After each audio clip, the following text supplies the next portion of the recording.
Olá, boa tarde, bom dia. Não importa a hora que nós estamos, porque podemos assistir a qualquer momento, graças à tecnologia, né? Já. Sejam bem-vindos ao nosso encontro de hoje. E hoje nós vamos falar sobre um tema muito importante, muito sensível, que se chama educação espírita, semeando as almas para um mundo de paz. Então, o objetivo do nosso estudo de hoje é refletir sobre a importância da educação espírita, especialmente, na formação integral de crianças e jovens. Nós vamos falar aqui sobre alguns tópicos, desde o que é educação espírita, vamos trazer um pouquinho das leis naturais para que a gente possa compreender, sobre a reencarnação e a justiça divina para que a gente tenha uma outra visão a respeito de educação, além do que nós já conhecemos. E do storytelling, que é uma ponte simbólica com a infância que nós podemos criar a todo momento. Então, para isso, nós vamos começar com essa definição: o que é educação espírita? Essa é uma proposta de formação interior inspirada nos princípios do Espiritismo. Ela busca unir o desenvolvimento intelectual, moral e espiritual. Por isso que nós vamos falar em seguida do ser como um ser integral.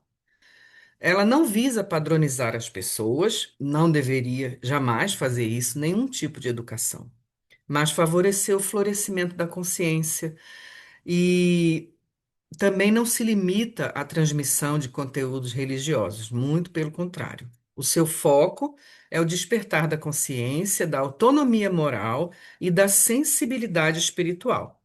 Então, educar aqui é ajudar o ser a pensar, a sentir, a agir e a conviver com mais luz.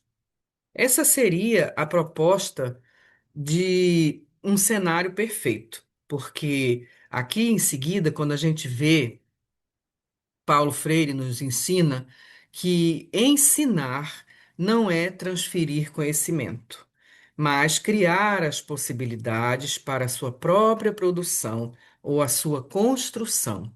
Ele fala muito sobre um educador reconhecido no mundo inteiro, não por acaso. Ele fala muito sobre a educação bancária, que é como se os professores se achassem que eles é quem tem que fazer o depósito nos alunos e os alunos só têm que receber aquilo passivamente. Esse tipo de educação, na verdade, não é educação, é só repetição.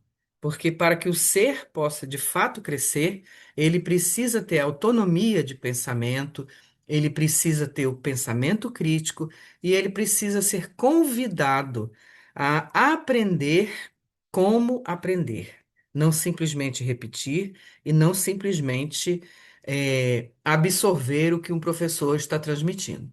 Então, para que essa educação espírita funcione, é preciso que aqueles responsáveis por esse trabalho estejam alinhados com essa visão de educação que vai além da simples instrução que entra na formação integral do ser.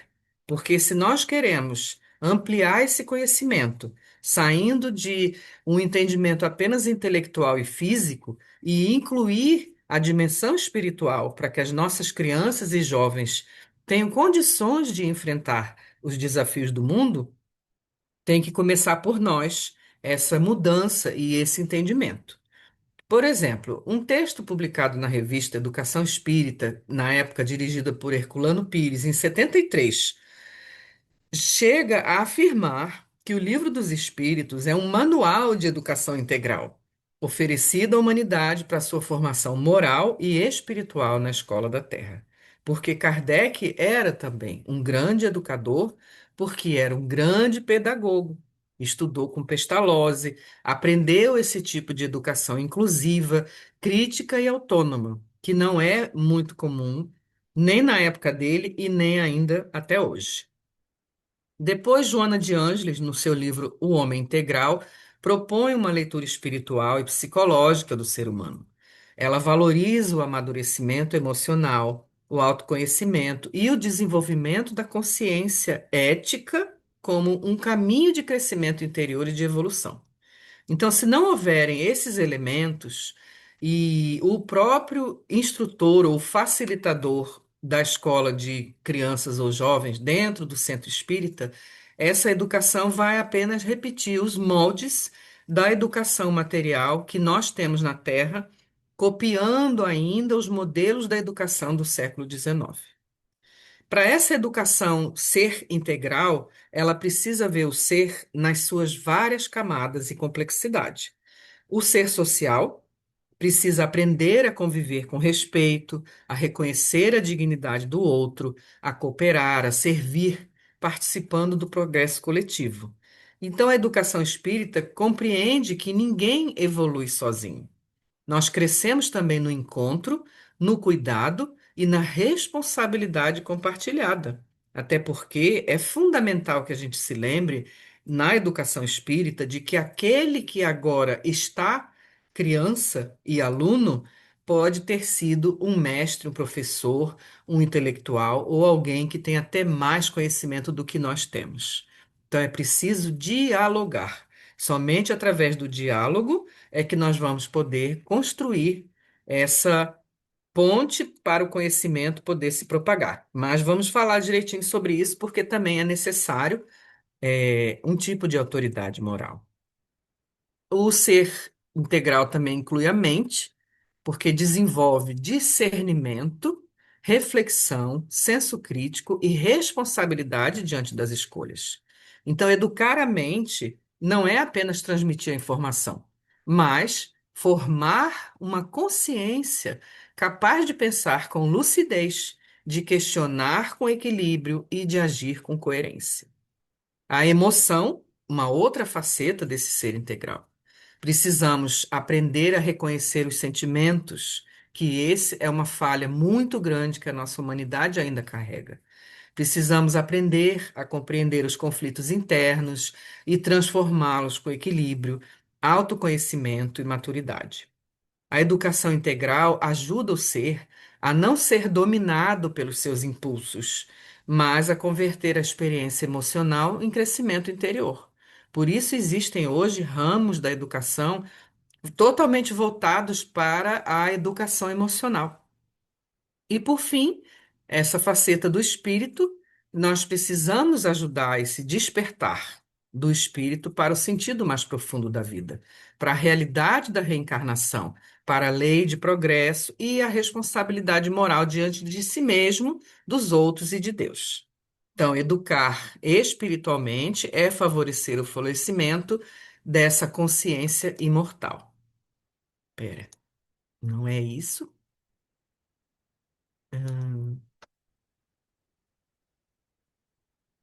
isso aqui está me atrapalhando. Pronto. Por que educar desde a infância? É o nosso próximo pedacinho. A infância continua sendo um tempo decisivo, porque é nela que o ser humano se mostra mais receptivo, mais plástico, ou seja, mais maleável e mais profundamente influenciável pelo ambiente, pelos vínculos e pelos exemplos. À luz do Espiritismo, é nessa fase que o espírito se mostra mais acessível à orientação, ao afeto e à formação moral. Kardec destaca que a delicadeza da idade infantil favorece a reforma do caráter e a contenção das más inclinações. Isso é muito interessante, porque no livro Missionário da Luz, André Luiz fala dessa mesma fase até os 7 anos como uma fase decisiva para os hábitos, os vínculos, a linguagem emocional, o senso moral.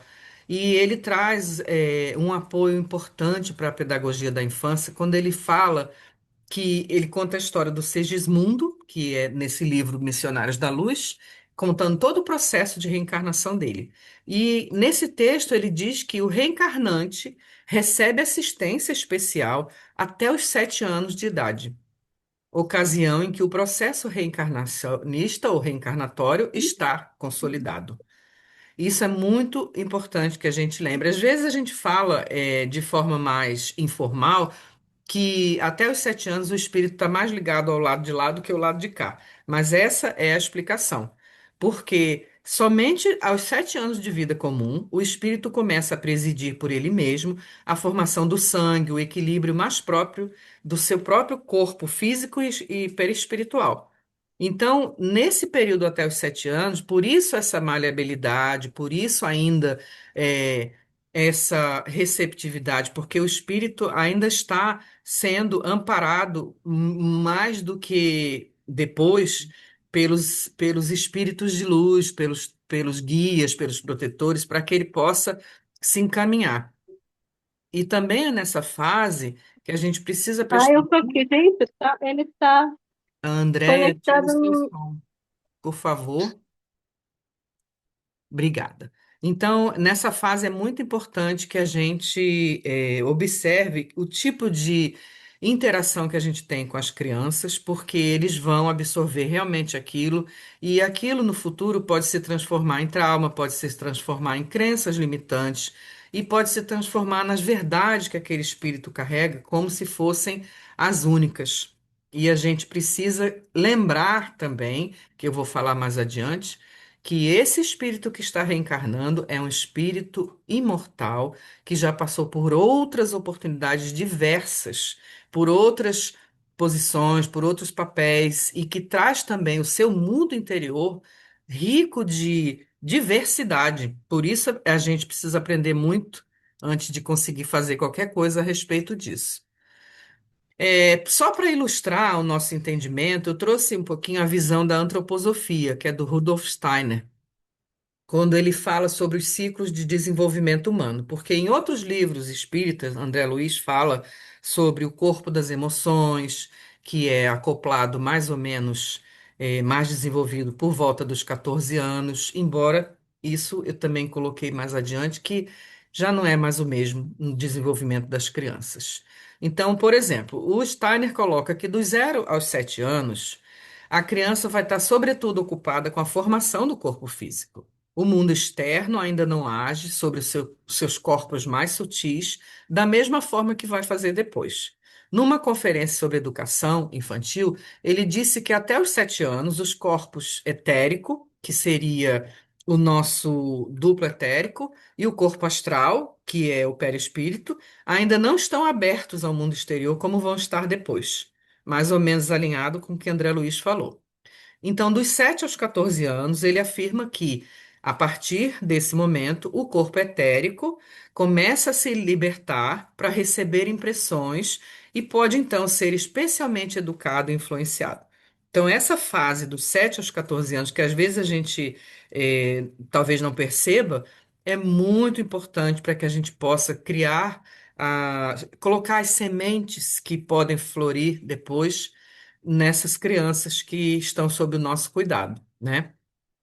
Dos 14 aos 21, que ele chama de adolescência, isso era do começo do século passado, o corpo astral vai se tornar especialmente predominante, e entre esse período de 14 a 21 vai acontecer o amadurecimento, que culmina no nascimento mais independente do eu por volta dos 21 anos. Vocês prestem atenção que quando ele escreveu isso, as pessoas se casavam nessa faixa etária, ou com 21 anos já estavam casados e começando a sua vida, com 30 anos já tinham uma família completa.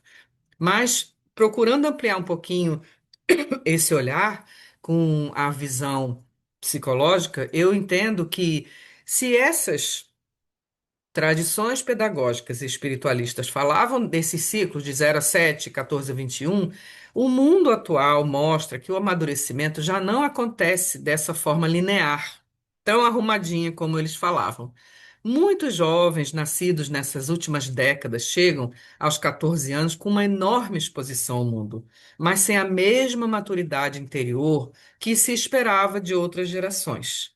E muitos processos de consolidação emocional, da própria identidade do ser, da vocação, acabam se prolongando para os ciclos de 21 a 28 e até dos 28 aos 35. Então, isso não diminui a importância da infância. Ao contrário, isso reforça.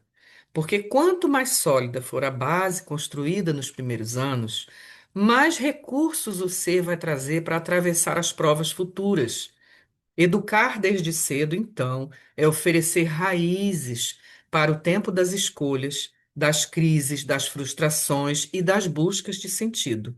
É semear a paz antes que a rigidez do ego, que toma conta da gente mesmo, a ansiedade social e os automatismos do mundo endureçam o coração desses jovens.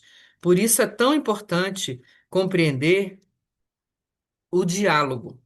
Assim que eu trouxe o diálogo com a antroposofia, entre o espiritismo e a antroposofia, compreendendo o desenvolvimento humano, em etapas.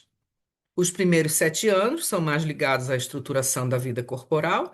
Depois, dos 7 aos 14, vai ganhando força a formação da vida anímica, imaginativa, as emoções vão aflorando mais fortemente. Na adolescência, vai se intensificar essa organização emocional e o despertar mais consciente do eu. Então, educar desde cedo não é impor crenças, mas cuidar com reverência de um ser numa formação profunda social, mental, emocional e espiritual, como a gente mostrou antes. Quanto mais a gente achar que é para impor as crenças, obrigar os nossos filhos a seguirem o caminho que a gente escolheu, sem lembrar que a gente só foi escolher aquele caminho, às vezes, muito tempo depois, com o nosso próprio livre-arbítrio e amadurecimento mental e espiritual. Então, é preciso semear, mostrar através do diálogo para que os nossos filhos ou os nossos jovens tenham a opção de compreender melhor as coisas, sem se sentir pressionados nesse sentido, né? Para isso, olha, ética, valores e senso moral, que são fundamentais nesse processo. A palavra ética, eu gosto sempre dessa, que nem a professora Maria Lúcia. Eu gosto muito da etimologia, que é a origem das palavras, porque ela nos ensina muita coisa. A palavra ética vem do grego ethos, que significa o modo de ser, o caráter e o costume. Em sentido filosófico, ética é a reflexão sobre a maneira como nós conduzimos a vida, o que orienta as nossas escolhas, como nós distinguimos o bem do mal, o justo do injusto e como nós construímos uma existência coerente com os princípios superiores. A palavra valor vem do latim valere, que significa ter força, ter importância. Filosoficamente, os valores são os princípios que dão direção às nossas escolhas e revelam aquilo que nós consideramos importante, verdadeiro, justo, belo e bom. Os valores funcionam como uma bússola interior. E, por fim, o senso moral para juntar isso tudo. Ele é a capacidade interior de perceber, de julgar, de avaliar as nossas ações à luz do bem, da justiça e da responsabilidade. Essa palavra moral vem do latim mores, que significa também costume e modo de agir. Filosoficamente, o senso moral é a nossa consciência prática, que nos faz perguntar a nós mesmos: isso é correto? Isso é justo? Isso está ferindo alguém ou está respeitando a dignidade do outro? Esse senso moral nasce da educação, da convivência, da cultura e também quando a nossa consciência vai amadurecendo. Mas ele se aprofunda quando a pessoa passa a agir, não apenas por medo de ser punido, e sim por compreensão, por empatia e compromisso com o bem. Por isso que as sementes são tão importantes através do diálogo com a nossa juventude e com qualquer pessoa de uma maneira geral. Porque para a gente desenvolver esse senso moral, esses valores e essa ética, não pode ser imposto. Eu tenho que compreender para que eu possa me fazer essa pergunta. O que eu estou fazendo está errado ou está certo? Isso é justo? Isso está ferindo alguém? Quando eu ajo de forma preconceituosa ou discrimino as pessoas, isso está sendo bom para aquela pessoa? Isso está ajudando de alguma forma? Então, esse senso moral, ele só pode se desenvolver num espírito que seja pautado pela compreensão, pela empatia, e não sendo obrigado a fazer alguma coisa por medo de ser punido. Então, no coração da proposta espírita, sempre estiveram e sempre vão estar os valores como respeito, honestidade e fraternidade. A criança aprende valores quando percebe esses valores sendo vividos no cotidiano. Não basta você explicar o bem, é preciso vivê-lo em palavras, atitudes e vínculos. A educação moral acontece na forma de corrigir, de ouvir e de acolher. E a disciplina precisa caminhar junto com a dignidade, o afeto e a clareza.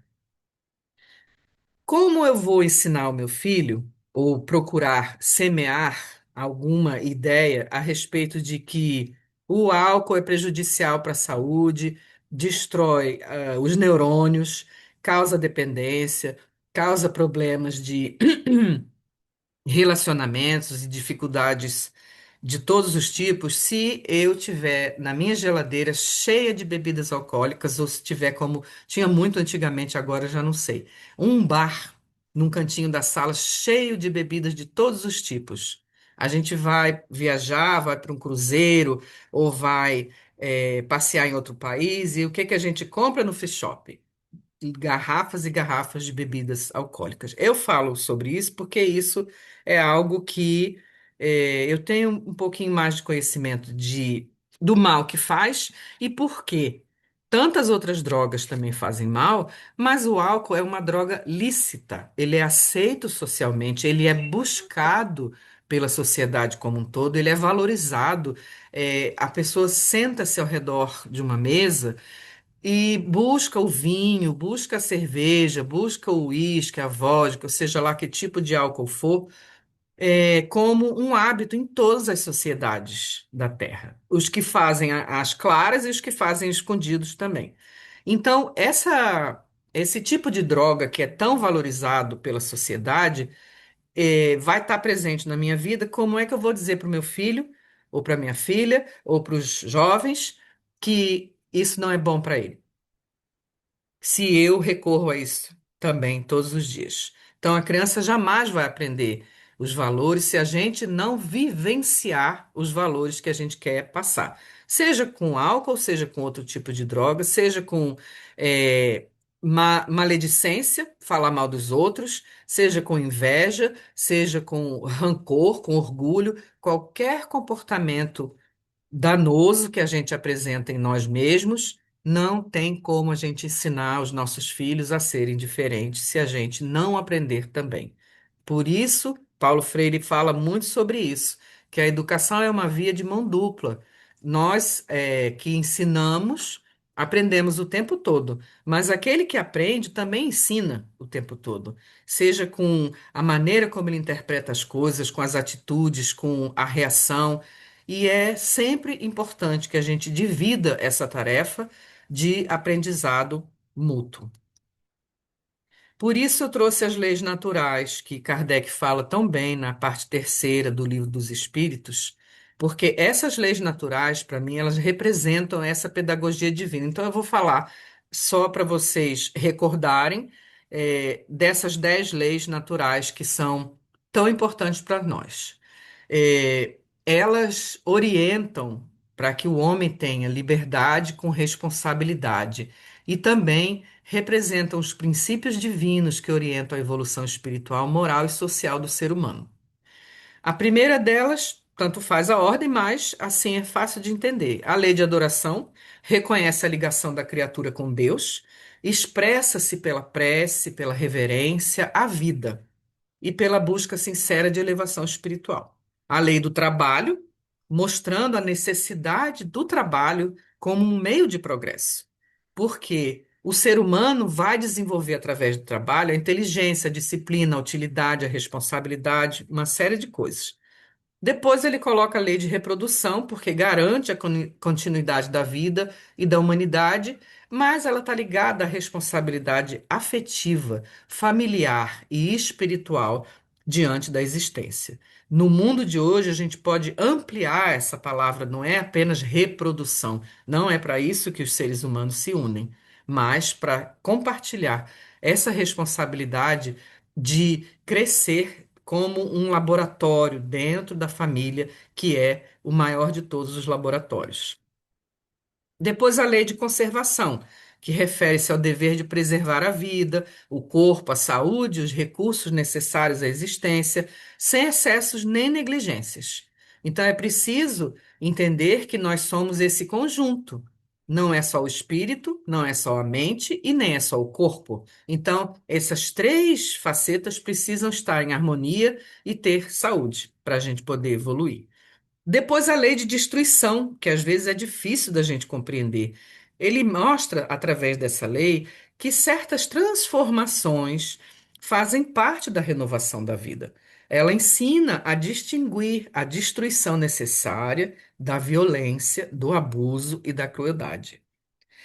Às vezes é preciso que aconteça certos episódios que são dolorosos para nós, mas quando eles estão desvinculados dessa violência, desse abuso e da crueldade, que é o caso das guerras, para mim, essas tragédias coletivas às vezes são a necessidade do planeta, da própria natureza e da própria vida se renovar e vai além do que a gente consegue entender.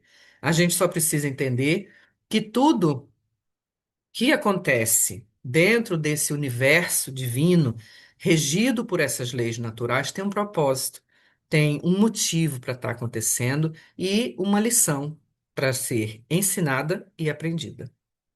Depois, a lei de sociedade, onde o ser humano foi criado para viver em relação, em conjunto. O ser humano só se desenvolve em troca. A convivência favorece o aprendizado, a cooperação, a solidariedade e o aperfeiçoamento moral. A lei do progresso, que diz que tudo evolui, a humanidade e os espíritos caminham gradualmente para uma maior consciência, para uma maior justiça, amor e compreensão das leis divinas. Embora, quando a gente olha em volta nesse planeta, parece que a gente não está evoluindo, mas está. É preciso que a gente olhe para trás, para os milênios anteriores, onde a barbárie era muito mais evidente e compreenda que o pouco que a gente pode ver hoje já é muito melhor do que o que era antes. A lei de igualdade, que diz que todos os espíritos têm a mesma origem, o mesmo destino evolutivo. As diferenças são transitórias e educativas, não são sinais de superioridade nenhuma. A lei de liberdade, que mostra que o ser humano possui o livre-arbítrio para escolher os seus caminhos, mas ele também responde moralmente pelas consequências das suas escolhas. O livre-arbítrio é muito justo. Você pode escolher o que você quiser, mas você vai ter que responder por aquilo que você escolheu. Como dizia o apóstolo Paulo, tudo me é lícito, mas nem tudo me convém. Então é preciso que a gente saiba discernir, tá? A lei de justiça, amor e caridade, que é a síntese mais elevada dessa vida moral, que ensina a respeitar o direito do outro, a agir com compaixão, praticar o bem como expressão de amor. Dentro de todas essas leis está a lei de causa e efeito, a lei que nos ensina que nós vamos colher aquilo que nós plantamos, que é justamente isso. Nós podemos escolher o que a gente quiser, mas a gente vai responder pelas consequências dessas escolhas. Por isso que o Espiritismo, alinhado com os melhores princípios da pedagogia, ele favorece o pensamento crítico e a fé raciocinada para que a gente alcance essa autonomia de consciência. Se o Espiritismo não estivesse fazendo isso, ou se em algum momento a gente perceber que não é assim que funciona, ele não está sendo alinhado com os princípios de Kardec. Porque esse pensamento crítico e essa fé raciocinada são o fundamento maior que o Espiritismo tem, para que a gente aprenda a pensar por si mesmo e escolher ser uma pessoa melhor a cada momento com aquilo que a gente tem aprendido. Educar espiritualmente é ampliar a visão da vida para além da matéria, compreendendo a existência como uma jornada contínua do espírito. A espiritualidade é um caminho que une sentimento, estudo, observação e reflexão. Não se trata de uma fé que pede submissão cega, mas de uma fé que desperta a consciência, ilumina a razão, convida o ser humano a participar ativamente da própria compreensão espiritual. Essa fé raciocinada, ela não teme a pergunta sincera, porque sabe que perguntar com honestidade também é uma forma de respeitar a verdade. Não é para provocar que você está perguntando, não é para contradizer, é para entender. Então, você também está contribuindo para a verdade. Por isso que educar espiritualmente não é apenas transmitir conteúdos, repetir ensinamentos, é também ensinar a criança, o jovem e o adulto a pesquisar, a comparar, a refletir e a pensar por si mesmo. A dúvida sincera, quando nasce do desejo de compreender melhor, pode ser uma etapa importante do crescimento interior. Uma formação espírita saudável deve estimular o diálogo, a escuta, a responsabilidade intelectual. Afinal, a verdadeira espiritualidade não diminui a inteligência, ela educa, não enfraquece a liberdade de pensar, ela orienta essa liberdade para o bem. E não teme a razão, porque sabe que toda verdade profunda pode ser buscada com humildade, com coragem e com amor.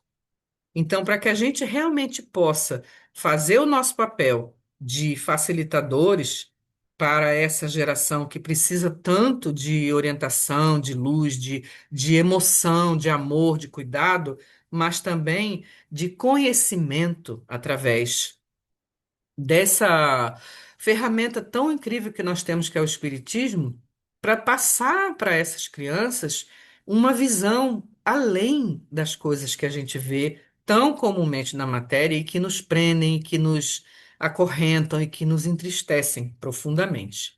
Se houvesse mais dessa educação, provavelmente nós já teríamos alcançado um progresso moral maior na humanidade e também essa equidade. Por isso que eu trouxe essa foto que eu sempre uso para várias coisas. Você vê na primeira imagem a desigualdade. A desigualdade é quando as mesmas pessoas têm um acesso desigual às oportunidades. Então, de um lado tem uma criança, a maçã está caindo na mão dela, e do outro lado, vamos dizer que está vazio, não tem quase maçã, não está caindo nada. Depois da desigualdade vem a igualdade. Então, esses recursos vão ser igualmente distribuídos usando ferramentas e assistência. Mas você vê, deram a mesma ferramenta para as duas crianças, mas ainda não resolveu o problema. Porque o próprio ambiente, a própria realidade ainda está diferente daquilo tudo. Depois da igualdade, vem a equidade. Então, você modifica as ferramentas para que, identificando as necessidades de cada um, para que você possa, então, lidar com essa desigualdade. Aí, nessa mesma imagem da árvore, uma criança recebeu uma escada menor e a outra criança recebeu a escada maior. Então melhorou bastante, porque aquela outra conseguiu ter acesso de alguma forma. E por fim, a justiça mostra a diferença entre todas essas coisas. A justiça precisa da igualdade e da equidade também, porque vai consertar o sistema para que ele ofereça acesso igual a todos os lados, com as mesmas ferramentas e oportunidades. A gente não precisa mudar a ferramenta que a gente dá para um ou para o outro. Se a gente conserta, então a árvore estava torta, inclinada para a esquerda, e só um lado conseguia pegar as maçãs. Quando o sistema ou as formas de distribuir os recursos e a educação conseguem consertar isso um pouquinho, essa árvore passa a ficar mais equilibrada e os dois lados vão ter acesso com as mesmas ferramentas. Isso seria o ideal. Isso seria o progresso da humanidade que ainda não chegou. Então, equidade é oferecer a cada ser o que ele precisa para florescer com dignidade. Na educação, isso significa respeitar os ritmos, as necessidades, os contextos diferentes. O progresso espiritual não combina com negligência, com exclusão, com a meritocracia insensível que a gente ouve tanto falar nesses governos autoritários e ditadores que estão ainda espalhados pelo mundo. Imagina se todos tivessem esse entendimento, o progresso moral da humanidade estaria em outro nível, como eu já disse várias vezes. Então, uma humanidade mais evoluída não é apenas uma humanidade que é mais tecnológica. ela é mais justa e mais compassiva. A educação espírita e a equidade convergem no ideal de fraternidade ativa. Sem justiça, a paz vira só um discurso vazio. Com justiça, ela começa a se tornar uma realidade, que é isso que nós tanto desejamos. Então, a educação, para que ela possa corrigir um pouquinho as desigualdades, com a nossa visão espírita, que compreendemos sobre a reencarnação e a justiça divina, amplia um pouquinho mais, não a aceitação, mas a compreensão de que as desigualdades nesse planeta de provas e expiações ainda são um fato presente e ainda são necessárias, porque o nível evolutivo dos espíritos que aqui estão, nós todos, ainda está muito longe de espíritos evoluídos.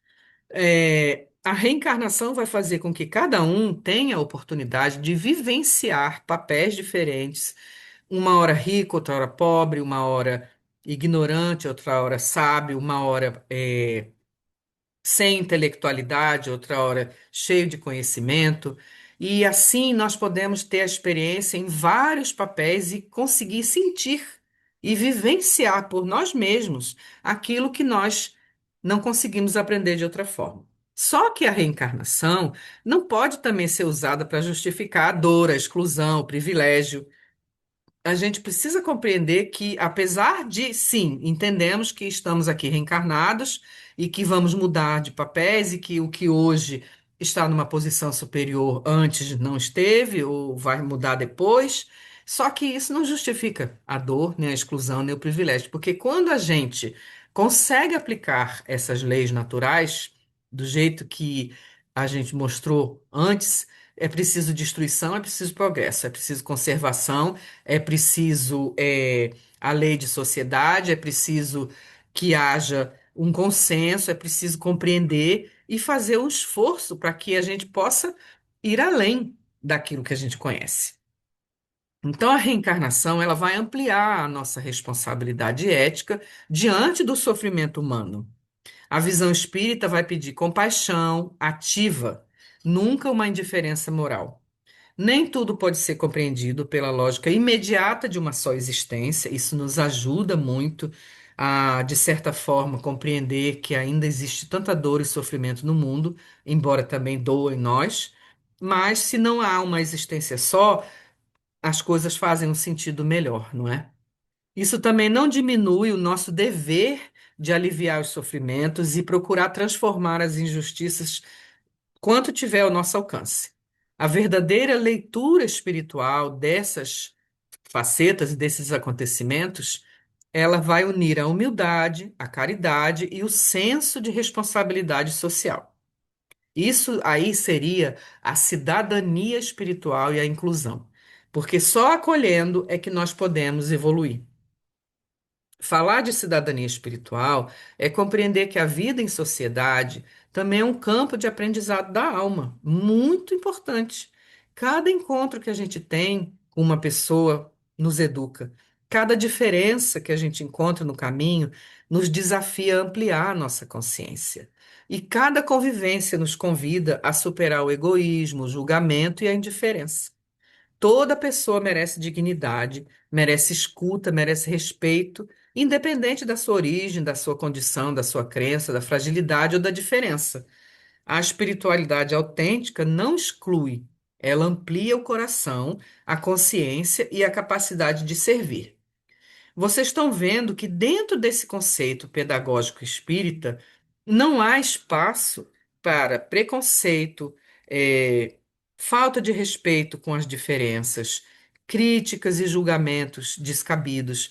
Deveríamos todos que estamos estudando a doutrina espírita compreender cada vez mais que a espiritualidade não exclui. Se antes eu vivi, na África e agora eu vivo não sei, na Suécia, e a minha etnia é completamente diferente do que eu te vejo, como é que eu posso ter preconceito de cor, de raça? Eu entendo que eu já estive em várias posições e vou estar ainda em outras. Isso amplia a nossa consciência, a nossa capacidade de compreender as coisas, ou pelo menos deveria, né? Educar para essa cidadania espiritual é aprender a conviver sem humilhar, a silenciar, nem não é para humilhar, nem silenciar, nem diminuir o outro. Incluir não é apenas permitir a presença, é criar condições para que cada pessoa seja verdadeiramente vista, considerada e respeitada. As diferenças não são ameaças, elas são oportunidades de aprendizado. Elas revelam nossos limites e nos convidam a amar de formas menos condicionadas.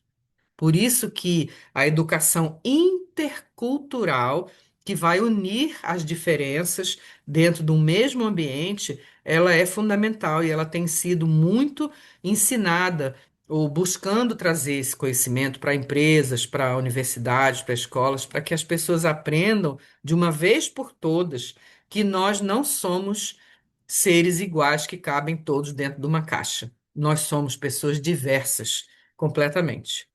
Então, para isso, a gente tem que desenvolver a empatia, a escuta e a convivência ética. Isso precisa fazer parte da educação do espírito. Não há uma evolução verdadeira sem a transformação da forma como nós tratamos o outro. A empatia nos ajuda a perceber a dor que não é nossa. A escuta nos ensina a suspender o nosso julgamento. E a ética nos lembra que a liberdade espiritual não significa fazer tudo o que queremos, mas agir com responsabilidade diante da vida. E aí entram algumas ferramentas e também o conhecimento que é muito importante da diversidade das pessoas, das diferenças entre cada um. É, Para educar com amor, com verdade, com espiritualidade, nós precisamos compreender que a criança e o jovem precisam de presença, de escuta, de orientação, de exemplo, acima de tudo. O amor, então, ele não é permissividade. Ele é a firmeza com dignidade. A verdade não é dureza. Ela é a clareza oferecida com respeito, que a gente às vezes acha que, eu preciso falar a verdade. E ao falar a verdade, ao pensar em falar a verdade, a gente esquece que não é só dizer as coisas da forma mais dura ou como imposição. E a maioria das vezes eu percebo que os adultos se esqueceram de quando eles eram crianças, de quando eles recebiam esse tipo de correção ou crítica dos pais e como isso incomodava eles. Mas eles rapidamente se esquecem por uma certo medo de perder o controle e também por um atavismo, por um certo vício de que nós temos, consciente ou inconsciente, de repetir aquilo que nós recebemos dos nossos pais e avós. Lembre-se que nós não somos influenciados apenas pela educação, mas pelo ambiente, pela família, pelos professores, por tudo que está ao nosso redor. Então, nós acabamos por repetir aquilo que a gente aprendeu, às vezes de uma forma automática. Você não percebe que você está fazendo a mesma coisa que a sua mãe e o seu pai faziam com você e que você não gostava. Por isso que é preciso estudar, aprender, abrir a mente, ter uma consciência mais esclarecida a respeito das verdades. E para isso, o Espiritismo é uma ferramenta excepcional, maravilhosa, porque ele nos ajuda a pensar fora daqueles conceitos que a maioria da sociedade ainda preserva, nos ajuda a ver as pessoas numa dimensão muito mais ampla, sabendo que nós temos vidas e vidas de experiências de todos os tipos, aprendizados de todos os tipos, e com isso, nós temos muito que aprender com os outros, e principalmente com as crianças. Eu fico muito triste quando eu vejo os adultos, falando com as crianças como se as crianças fossem limitadas mentalmente, falando com as crianças como se elas fossem completamente ignorantes de qualquer coisa, pois nós temos muito a aprender com as crianças se a gente aprender a ouvi-las.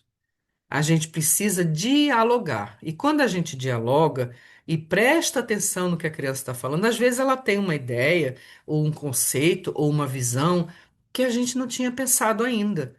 E por quê? Porque aquela criança que está criança hoje foi um espírito que já viveu muitas e muitas e muitas vidas e pode ter muito mais experiência de vida do que a gente. Inclusive, pela lei de reencarnação, dependendo da necessidade de aprendizado de cada um de nós, aquela criança que hoje é seu filho ou sua filha pode ter sido seu pai ou sua mãe. E nessa vida ela veio nessa outra posição também para aprender com você e você aprender com ela. Quantas histórias nos livros de André Luiz estão falando sobre avô, avó que retornam como seus próprios netos para que deem continuidade ao seu aprendizado dentro do mesmo grupo familiar. Então, vocês veem que essa educação, como eu já disse antes, é uma via de mão dupla. Ela precisa ir de nós para aqueles que estão sob o nosso cuidado, mas ela também precisa fazer com que a gente aprenda a respeitar a voz do jovem, da criança, que pode ter coisas muito importantes para nos ensinar e que a gente não pensou ainda. Vou dar um exemplo da minha própria vida. Quando o meu filho Pedro, que hoje tem 25 anos, era criança, talvez uns 4 anos, ele era bastante levado, bastante inquieto. E às vezes eu precisava dar banho nele e ele não parava. Me vi dando um tapa nas costas dele, no bumbum, alguma coisa assim. Porque eu queria que ele parasse e ele não parava. Nesse momento ele virou para mim e disse: É, mãe, chorando, né? É, mãe, eu pensava que quem ama não bate, que quem ama não comete violência. Meu Deus. Naquele momento eu me deu. Ai, lá fui eu chorar também, porque sou muito emotiva, e compreender que o que eu estava fazendo ali era apenas repetir o que a minha mãe fazia comigo, que minha mãe já tem 90 anos, e o que ela aprendeu com a minha avó, que nasceu em 1902, no interior do Rio Grande do Norte. Aliás, hoje a minha avó faria 124 anos se ainda estivesse aqui. Então, como que eu posso agir de uma forma automática? Ou, primeiro, eu não vou me criticar, eu vou me perdoar, eu vou compreender que eu só estou fazendo aquilo que eu acho que é o melhor naquele momento, mas que se eu parar para ouvir o que aquela criança disse naquele momento, eu posso compreender que ele está certo e que eu posso escolher outros caminhos, outra forma de agir para educar, quebrar aquele ciclo vicioso que vem da avó, da bisavó. A avó da minha avó era escrava. Imagine que tipo de educação essa pessoa podia passar para os seus descendentes. E aí, a minha avó, a minha mãe e eu, automaticamente fazendo a mesma coisa, achando que aquilo era o certo. Ainda bem que eu tive um espírito mais evoluído para dizer essas coisas para mim e eu poder enxergar e corrigir o meu rumo, porque nunca mais eu fiz isso. Foi um aprendizado muito grande. Então, como eu estou dizendo antes de ler, na educação espiritual é importante lembrar que a criança também é um espírito reencarnado, trazendo uma bagagem própria, experiências anteriores e uma sensibilidade que merece ser acolhida. Muitas vezes os adultos infantilizam demais a comunicação e esquecem que a criança precisa ser ouvida com atenção verdadeira. Não dar um celular para ele ficar ocupado e você poder fazer outra coisa. Ou não colocar a televisão ligada para ele se ocupar e você fazer outra coisa o tempo todo. Não é possível. Ela não pode ser diminuída na sua capacidade de sentir, de perceber e de compreender. Isso porque a gente precisa lembrar também das neurodivergências. Quantas das nossas crianças e jovens vão ter os transtornos de TDAH, bipolaridade, transtornos do espectro autista, borderline e tantas outras, neurodivergências que fazem com que a gente precise aprender ainda mais a convivência e como a gente pode agir, ou como a gente pode fazer, sem ser tão condescendente, sem perdoar tudo. Não é essa a proposta de deixar as crianças fazerem o que elas quiserem e achar que isso é o fundamental, porque não é. A criança precisa de autoridade com respeito, precisa de autoridade com carinho, precisa de direcionamento. Por isso nós somos adultos e eles são crianças, para que a gente possa ajudar esse ser a se direcionar na direção certa, no rumo certo. Se depois ele escolher outro caminho, não cabe a nós. Mas se nós pudermos, naquele momento tão importante da vida, plantar essas sementinhas, usando ferramentas como rodas de conversa, histórias, arte, que é fundamental, a prece, o silêncio, a meditação. Quantos de vocês fazem prece com seus filhos? Quantos de vocês convidam as suas crianças e os seus jovens a sentar e fazer uma meditação junto? É preciso entender que o serviço e a reflexão moral vão ajudar a educar o ser de forma integral, tocando o pensamento, o sentimento, a forma de agir e a forma de ser. A criança e o jovem vão aprender muito melhor quando a experiência confirmar a palavra, quando a ação dos seus pais e educadores confirmar a palavra, e quando o adulto educa não apenas pelo discurso, mas pela coerência da própria vida. Só assim que a gente consegue realmente passar a nossa mensagem, né? Aí eu trouxe para vocês essa ponte simbólica que eu acho tão bonita das histórias. São algumas histórias clássicas que a gente pode encontrar em qualquer canal, em qualquer stream, que é o Dumbo, que é o elefantinho, o Pinóquio, a Bela e a Fera, tem outras histórias também. Patinho Feio, mas eu coloquei só essas porque era muita coisa para a gente falar, né? Por exemplo, a história da Bela e a Fera vai ter uma lição moral, que é mostrando que o verdadeiro valor está na transformação interior. A ética espírita vai convidar a gente a olhar além da experiência e cultivar virtudes reais. Então, quando você assistir um desenho, ou, aliás, ultimamente eles têm feito os desenhos animados maravilhosos, cada vez mais cheios de ensinamentos, usando técnicas de programação neurolinguística, usando conhecimentos da neurociência, da psicologia, embutidos naqueles desenhos e naquelas histórias para ensinar, para orientar, para semear os pensamentos de forma positiva em jovens e adultos também, porque os desenhos estão cada vez mais fantásticos. A história do Pinóquio, por exemplo, vai falar sobre que a lição que ele traz, a lição moral, é de que amadurecer exige verdade interior e responsabilidade pelas suas escolhas. Então, educar é formar consciências, não apenas desenvolver obediência. A história do elefantinho Dumbo, assim como o patinho feio, a lição moral é de que aquilo que parece uma diferença e que você possa querer se afastar ou afastar o que é diferente, pode revelar uma potência que só aquela pessoa tem. Que por causa dessas orelhas enormes que o elefantinho Dumbo tem, ele podia voar. Então era uma coisa fantástica, né? Educar, então, é ajudar cada ser a reconhecer o próprio valor e o valor do outro. E isso é muito importante na nossa vida e das nossas crianças, porque não se esqueçam, nós somos adultos, estamos adultos, mas não aprendemos tudo ainda, muito pelo contrário. Se a gente se abrir, cada uma dessas fontes inesgotáveis de sabedoria, inclusive um desenho animado, pode ser capaz de nos ensinar muitas lições. Aí eu trouxe para vocês também esse livrinho maravilhoso que eu acho assim extraordinário. Eu li ele todinho para os meus filhos a vida toda. Ele é do espírito Meimei, foi escrito pelo Chico Xavier e o nome dele é Pai Nosso.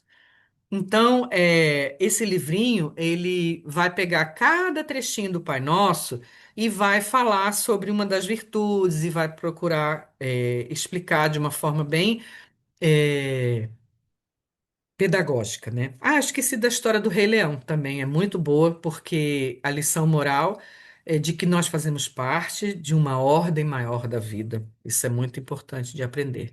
A criança pode aprender com isso o pertencimento, a reverência e a responsabilidade.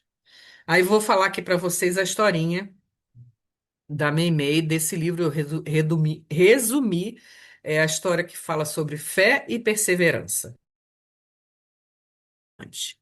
Nessa pequena história, três jovens pedem a Jesus uma bênção. Um pede riqueza, o outro pede beleza e o terceiro, com humildade, diz que não sabe escolher e pede apenas o que for justo segundo a vontade divina. Ele recebe então uma grande bolsa. Só que dentro dessa bolsa ele encontrou apenas uma pedra. Os três companheiros começam a rir dele, mas ele não desiste. Com fé e esforço, ele começa a trabalhar aquela pedra, com perseverança, fé e esforço, e por fim ele encontra no interior daquela pedra um diamante. Com esse diamante, ele constrói uma casa para acolher pessoas doentes, oferecer refúgio e alívio para todos aqueles que precisassem. E mais tarde, esses antigos colegas que pediram a riqueza e a beleza chegam, se perderam na ilusão da riqueza e da aparência, chegam então à sua casa, a casa que ele construiu com diamante, doentes e desamparados. Ele então os acolhe. A história termina com a mensagem de que muitas vezes as pedras da vida podem se transformar em bênçãos quando elas são trabalhadas com fé, com perseverança e com amor ao próximo, e com a noção de que tudo aquilo que chega na nossa vida é para o nosso aprendizado e para a nossa melhoria. Então, que a gente possa aprender a trabalhar essas pedras que às vezes encontramos no nosso caminho e transformá-las em algo positivo para a nossa vida. Na visão espiritual, a dificuldade não é apenas um peso no caminho. Muitas vezes, ela é a matéria bruta com que Deus nos convida a construir serviço, compaixão, amadurecimento, construir nosso autoconhecimento, aprender o valor da fé, da honestidade, da perseverança e, acima de tudo, esquecer que nós nunca estamos sozinhos. Para concluir, a gente pode dizer que educar espiritualmente é semear paz em profundidade. É compreender que cada palavra amorosa, cada gesto de escuta, cada exemplo de dignidade e cada valor vivido deixa marcas silenciosas na alma, silenciosas e profundas. Nós não educamos apenas crianças. Nós estamos acompanhando espíritos que estão em jornada de aprendizado e evolução. Consciências que retornam à Terra trazendo suas histórias, sua sensibilidade, seus potenciais, que precisam ser acolhidos com respeito, orientação e amor. Por isso, que nós possamos fazer do nosso lar um pequeno templo de luz que as famílias reencontrem em momentos simples de oração, de uma leitura edificante, de meditação, de um diálogo fraterno, como no momento do Evangelho no Lar, um espaço de união, de amparo, de fortalecimento espiritual. Porque quando uma família ora unida, ainda que por poucos minutos, não precisa ser meia hora, uma hora, poucos minutos. Quando a família ora unida, ela acende uma luz no ambiente, pacifica os corações e ensina pelo exemplo que a fé também se aprende no calor do afeto, na presença amorosa e na construção diária do bem. Tenho a certeza de que, mesmo que o seu filho, sua filha, não queira participar do evangelho da oração, ele está vendo a sua escolha e ele carrega isso dentro dele para que ele possa futuramente fazer suas próprias escolhas e perceber o valor que tudo isso tem. Desde que a gente permaneça no nosso exemplo, na nossa ação para o bem, ela cria raízes. É isso, gente. Obrigado pela presença de vocês todos hoje. Podemos encerrar a nossa gravação.